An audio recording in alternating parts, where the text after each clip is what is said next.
If something is not done with the prices that keep going up in Canada, I will be on the street. The cost of living in Canada is skyrocketing. There is no more cost of living. There is only cost of surviving. I don't know about you, but I no longer want to live in this world that asks for so much and gives so little in return. If you anecdotally go around and talk to people, Canada has become so expensive for them to live that many are looking elsewhere. The average Canadian family now pays over 42% of their income to taxes.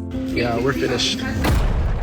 They say Canada is one of the best places to live, but for millions of people, it's becoming one of the hardest places to survive. Rent, through the roof, groceries, shrinking in size, growing in price, jobs, either underpaid, unstable, or just not enough to keep up.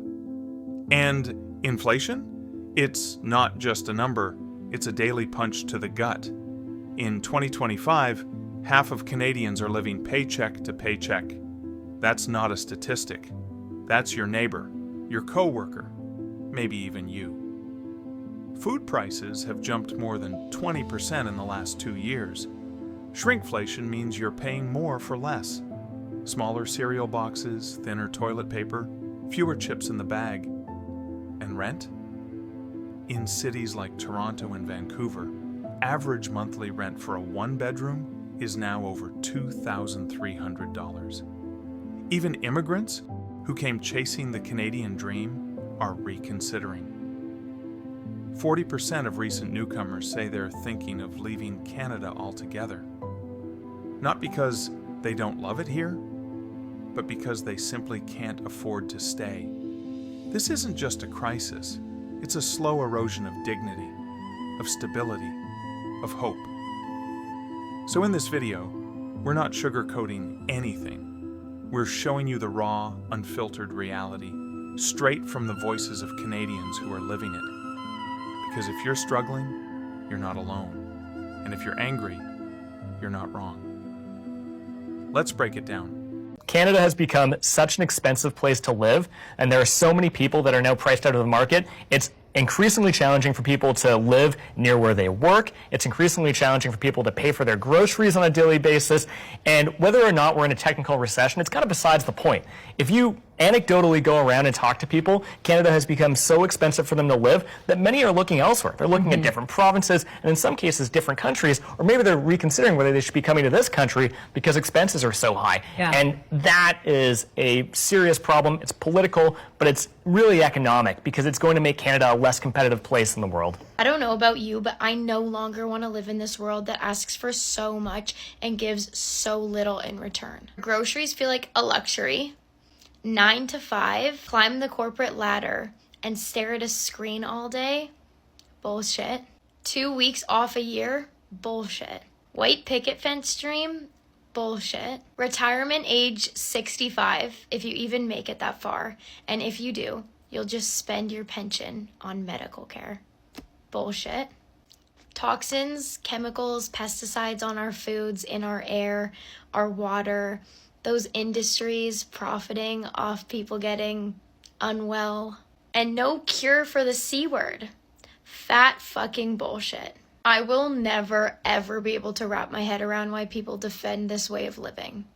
By choice, too. This is not living, this is surviving. Look, the cost of living in Canada is skyrocketing. I don't know why it's not talked about more, or as Canadians, we've just kind of normalized it and feel that it's okay, but there's not enough pushback. Let's be serious. Yesterday, I stopped out. I am coming down with a cold, so I picked up a box of new Citron. The last time I purchased, and I went through my camera roll because I know that I've been tracking grocery prices in Canada these days. The last time I purchased a box was February 2025, so not that long ago, early this year, and it was $14.99 at Shoppers. Yesterday I went to Shoppers and it was $17.79, so that's what, about an 18% difference? 18%. In really what I would say kind of less than a year, so not even year over year. So when they say, let's make sacrifices, what are they actually really saying? You guys peep this. This is how I know Canada is officially going downhill. $16.97 for deodorant. Yeah, we're finished. I know I'm usually joke around on this thing, but I thought I'd get real for a second. I don't know if this is just in Canada, but the price of living has gone out of control. Like, I don't know how people are doing it. I'm keeping track of my monthly expenses, all my necessities. I don't know how people do it. Like $5,300. I don't even have rent on here. What do you do for a living? Tell me. Tell me if you agree or not, but I've been in Canada a month now, and I think I've been there long enough to form my opinion, and that is, I don't think Canada's more expensive than the UK. Now, I'm not saying that, like, there aren't things that are more expensive. There are certain grocery products, certain cosmetic products, certain beauty treatments, etc. There are certain items that cost more, absolutely. However, there are other things that cost significantly less. And in my experience, that outweighs. And yeah, I'm just saying it, I'm putting it out there. Also, cost of living in the UK at the moment is getting insane. So let me do a comparison for you. I'll do a few different videos on it. Follow along if you want to see. And you can tell me what you think. And if you're living in Canada or you've moved to Canada, what is the item that shocked you the most in terms of cost, be that expensive or cheap? The average Canadian family now pays over 42% of their income to taxes. The Fraser Institute just came out with their annual study, Taxes and the Necessities of Life. And while I don't think this is going to be a surprise to anyone, it's interesting to see the data for sure. What this study does is adds up all the various levels of tax. So income tax, payroll tax, health tax, sales tax, property tax, fuel, carbon, vehicle, import, alcohol. The list goes on. You can see them all listed here. And then compares these taxes against the cost of necessities like clothing, food, and shelter. Overall, what the study says is that taxes have become the single most significant item in a family's budget, and that taxes have grown more rapidly than any other single item over the same period of time. They started tracking this in 1961, and to give you an idea, the average family spent 56% of its cash income to pay for shelter, food, and clothing in that year. And only 33% of their income went to the government as tax. 81 was the first year that we started spending more of our income on tax than on necessities, and this happened again in 92. And then ever since then, we've been paying more in tax than we have in necessities.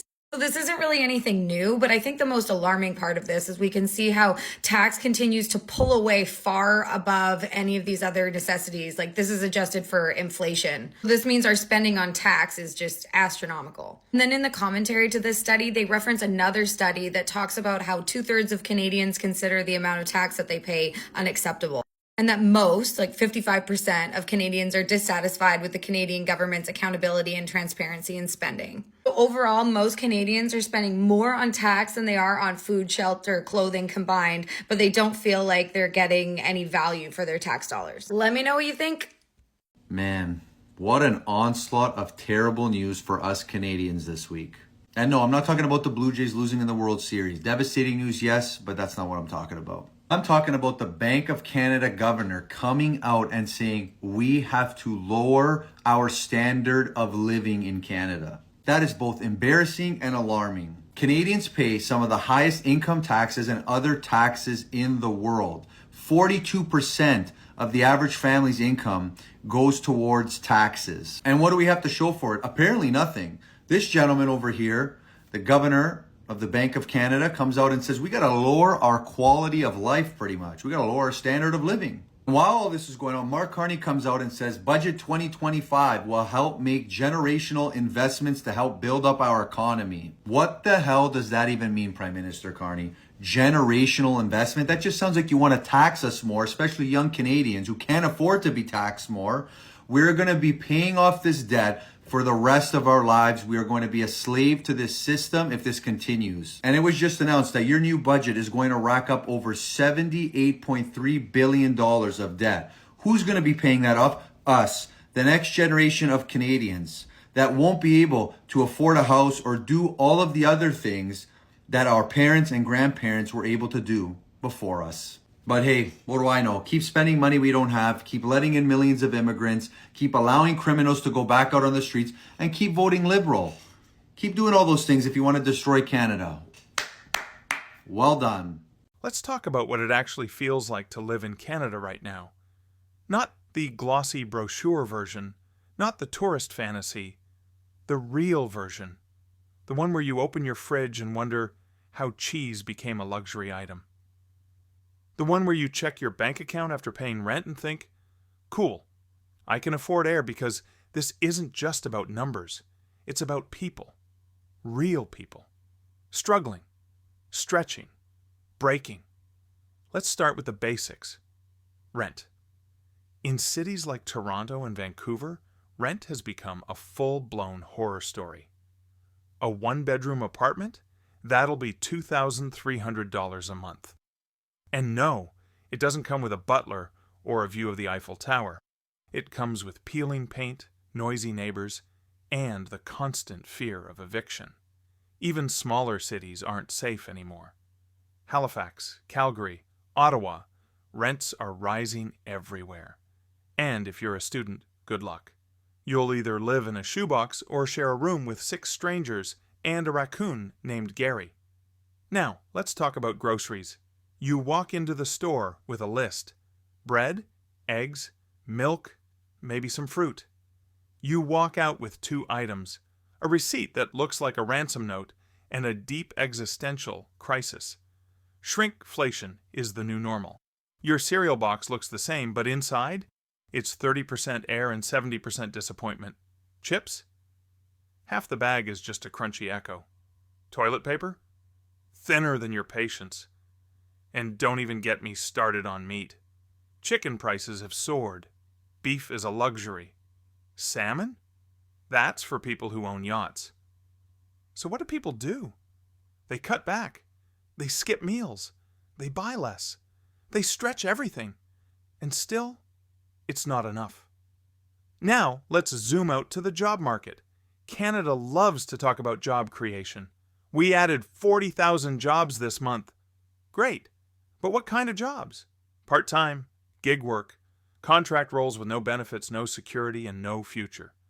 People are working harder than ever and still falling behind.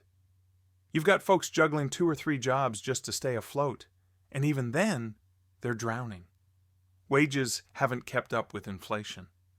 Minimum wage might be $16 or $17 in some provinces, but when rent is $2,000 and groceries are $500, what does that even mean? And if you're unemployed? Good luck navigating the maze of job applications, automated rejection emails, and interviews that feel like auditions for a reality show called Who Wants to Be Exploited? Now let's talk about inflation. It's not just a buzzword, it's a daily reality. Prices are rising faster than paychecks, faster than savings, faster than hope.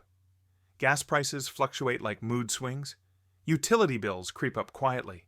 Insurance premiums balloon. And every time you think you've adjusted, something else spikes. And the government? They say they're working on it. Interest rates go up. Mortgage payments follow. And suddenly, homeowners are panicking too. It's a domino effect. And the last domino is always the average person, trying to survive in a system that feels rigged. Let's talk about shrinkflation again, because it's not just annoying, it's insulting. It's companies pretending they're doing you a favor. We've redesigned our packaging. Translation: we've removed 20% of the product and kept the price the same. It's toothpaste tubes that end sooner, yogurt cups that feel like shot glasses, chocolate bars that look like they've been on a diet. And the worst part? They act like it's innovation, like they've reinvented the wheel.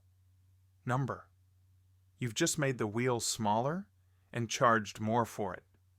Now let's talk about mental health, because this crisis isn't just economic, it's emotional. People are stressed, anxious, depressed, burnout. And it's not because they're lazy or weak. It's because they're exhausted from trying to make ends meet in a system that keeps moving the goalposts. You've got parents skipping meals so their kids can eat. Seniors choosing between medication and groceries. Young adults stuck in their childhood bedrooms because rent is a joke.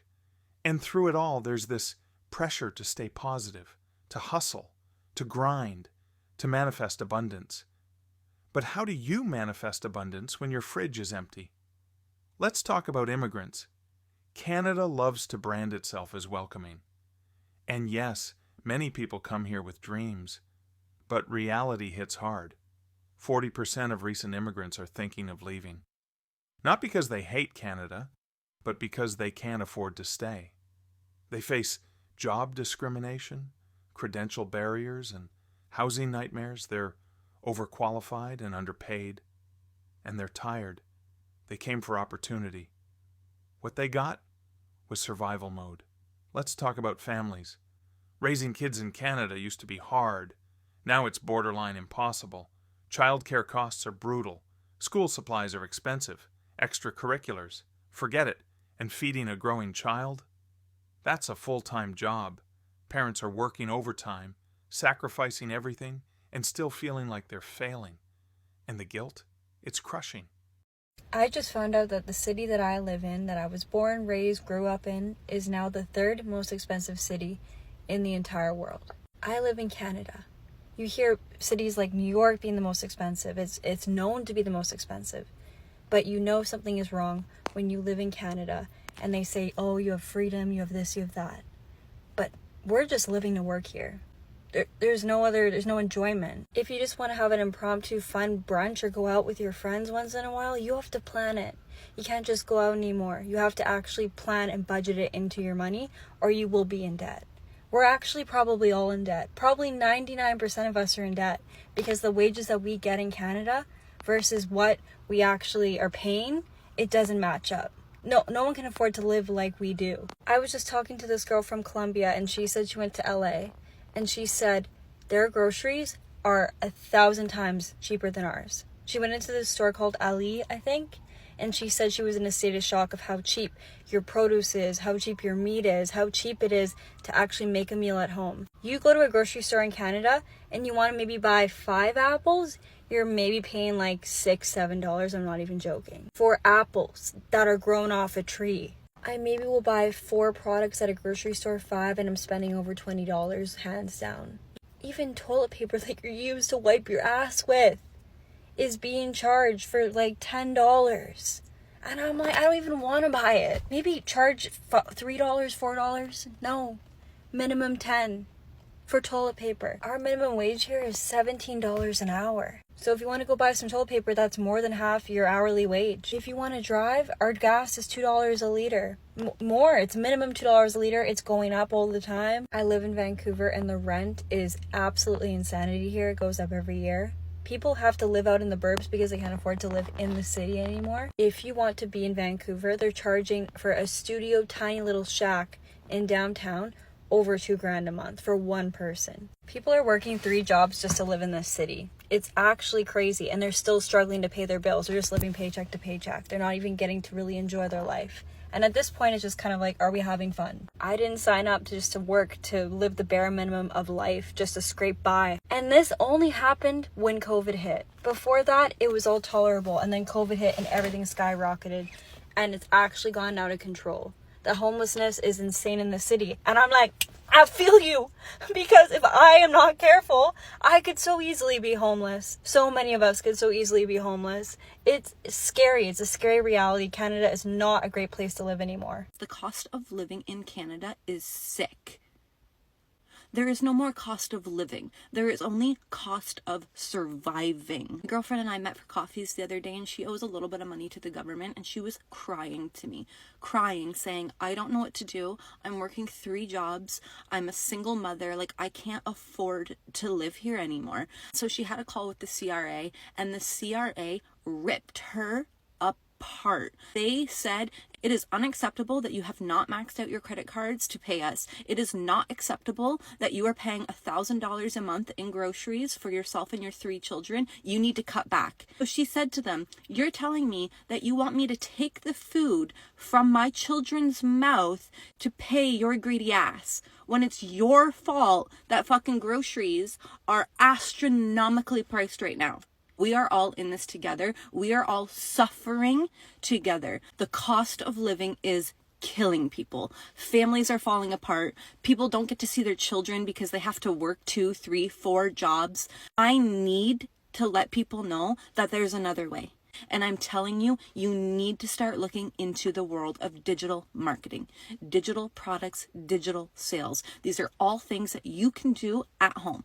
Make them at home, build them at home, implement it at home, start marketing it at home, and start making the money at home.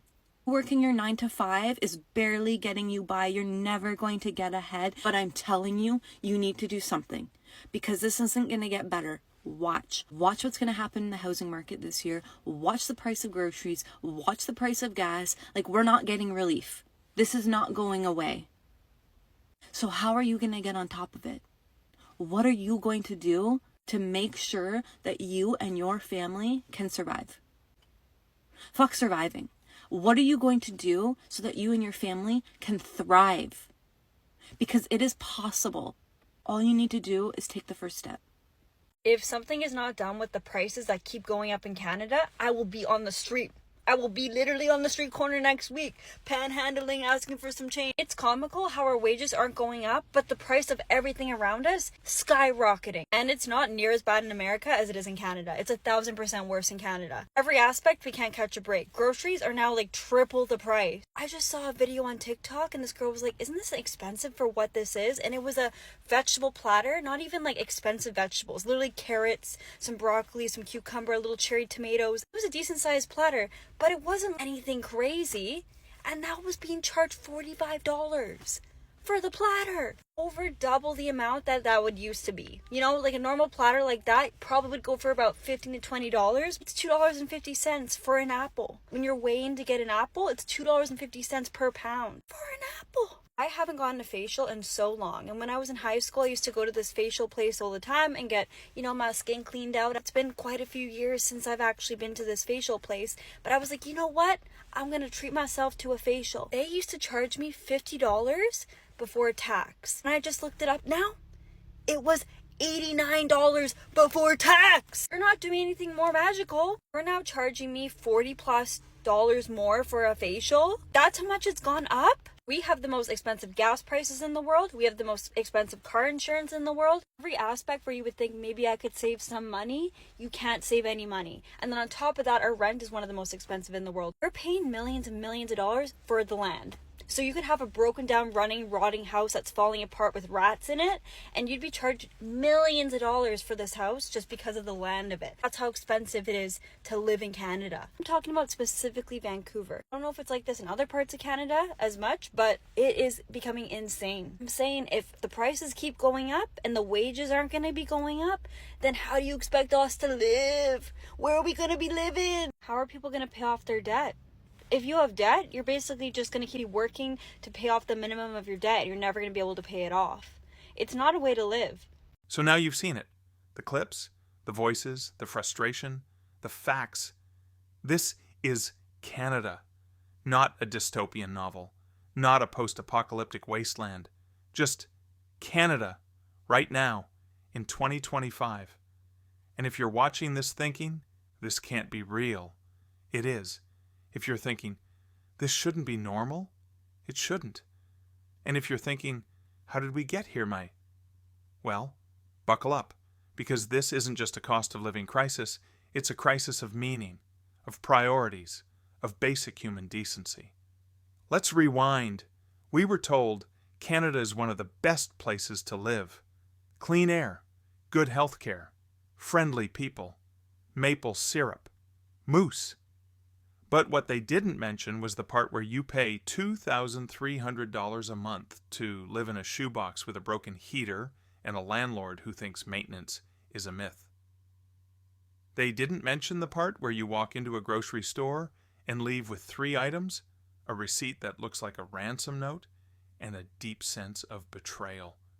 They didn't mention the part where you work full-time, maybe even overtime, and still feel like you're losing a race you didn't sign up for.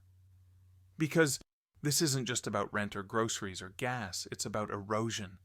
The slow, quiet erosion of dignity, of stability, of hope. It's about waking up every day and doing mental math before breakfast. Okay, rent is due. Groceries are low. Hydro bill came in. Can I afford to breathe today? It's about watching your paycheck vanish before it even lands. It's about skipping meals, skipping outings, skipping joy. And through it all, you're told to be grateful, to hustle, to grind, to manifest abundance.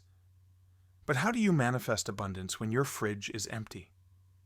Let's talk about that fridge. It used to be a symbol of comfort, of nourishment. Now it's a battleground. You open it and see shrinkflation in action. Smaller portions, higher prices, less food, more air. You see the yogurt cup that used to be full, the cereal box that's now 70% cardboard, the chicken that costs more than your dignity. And you think, is it me? Am I doing something wrong? Number. It's not you. It's the system. A system that rewards corporations for cutting corners, that lets billion-dollar brands shrink your food and call it innovation, that lets landlords hike rent while wages stagnate, a system that tells you to budget better while the cost of everything explodes. Let's talk about that explosion. Inflation isn't just a number. It's a daily punch to the gut. It's the reason your grocery bill doubled. It's the reason your rent went up. It's the reason your savings disappeared. And the government? They say they're fighting it. Interest rates go up. Mortgage payments follow. And suddenly, homeowners are panicking too. It's a domino effect, and the last domino is always you. You, the worker, the parent, the student, the immigrant, the senior, the person just trying to survive. Let's talk about survival. Because that's what this has become. Not living. Not thriving. Surviving. And survival mode is exhausting. It's the constant stress, the anxiety, the burnout. The feeling that no matter how hard you try, it's never enough. It's the guilt of not being able to provide, the shame of asking for help, the fear of falling behind. And it's silent. There's no headline that says, millions quietly drowning. There's no emergency siren for economic despair. There's just you, and your bills, and your silence. But silence is dangerous, because when people suffer in silence, nothing changes. So let's break that silence. Let's talk about the mom who skips dinner so her kids can eat. Let's talk about the student who works full-time and still can't afford rent. Let's talk about the senior who chooses between medication and groceries. Let's talk about the immigrant who gave up everything for a dream that turned into a struggle. Let's talk about the millions who feel invisible. Because they're not invisible, they're just ignored. And if you're one of them, if you're tired, frustrated, angry, you're not alone. You're not weak. You're not failing. You're surviving a system that's failing you. And that's the truth. Let's talk about truth. Because truth is powerful. It's uncomfortable. It's messy. But it's necessary. And the truth is, this is not normal. It's not normal to pay $8 for a bag of grapes. It's not normal to spend 60% of your income on rent. It's not normal to work full-time and still be broke. It's not normal to feel guilty for eating. It's not normal to feel ashamed for struggling. And it's not normal to accept this as normal. So what do? Do we fix it overnight? Number. Do we have all the answers? Definitely not. But we start by seeing it, naming it, feeling it. We start by refusing to accept this as normal. We start by validating each other, by sharing stories, by demanding better. Because change doesn't start with policy. It starts with people, with voices, with truth. And this video, it's part of that truth.